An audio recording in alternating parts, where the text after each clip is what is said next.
Today's workout begins with the single arm dumbbell snatch. For the single arm dumbbell snatch, we'll take a single dumbbell. We'll set our feet shoulder width apart, or slightly outside shoulder width. We have our dumbbell right in the center of our body.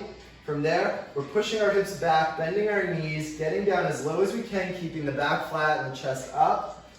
From here, we're going to start our movement. We drive with the legs, bring the dumbbell in towards the hip, into the hip. From there, we extend the legs, extend the hip, shrug the shoulder, shrug the elbow up, and lock out overhead.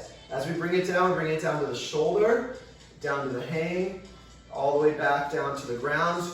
We're doing multiple reps on one side here today. The main thing is that you're standing up aggressively, keeping that dumbbell close to the body, and standing up and getting everything locked out in a straight line at the top. Now, if you don't have a good single dumbbell, you can use many different objects that you have to hold with two hands. You can do a version with two hands. This is a loaded bag.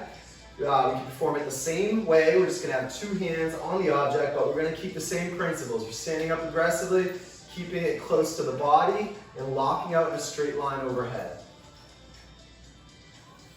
Our second movement today is the push-up.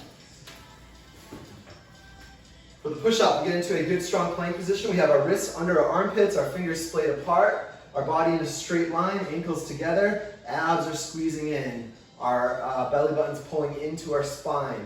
From here, we lower down with control, chest to the ground, elbows in, chest touches the floor. From there, we press down hard with our hands and come back up to that plank. Again, we want to keep the body in a nice straight line as you press up. If this is too difficult, we're going to go down with that control, but then put our knees down on the ground. Push up, keeping the knees on the ground, all the way back up to plank. If that's too difficult, bring our knees down right at the start to lower down.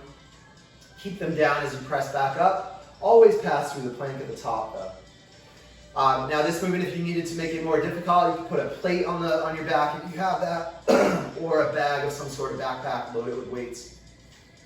We're going to stay down there for our third movement. Our third movement today is a plank knees to chest. We're back in that same plank, but now we're bringing our right knee up into the center of our chest, bringing it back to the plank. Our left knee up into the center of the chest, bringing it back to the plank. This is not a mountain climber. This is a strict abdominal movement, just bringing that knee in and contracting for a second, tucking the hips under each time. Our fourth and final movement is a pull-up. Today, a pull-up is an overhand grip on the bar. We have a neutral grip here, so we're going to use that with palms facing. We get a nice straight arm position on the bar. We take our feet off the floor if the floor is there. From here, we lean back and pull. Shoulders down and back, elbows in towards the body, pausing at the top with the chest pulling into the bar as much as possible. We go down with control, back to the hang. That's our strict pull-up. If this is difficult for you, if you're learning this, use a stool, a chair, something to that effect. Stand up on that, get up to the top of the pole.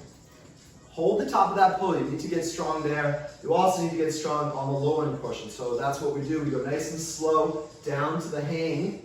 Don't touch that stool. Go all the way to the straight arm hang at the bottom. That's going to make you stronger for the pull up.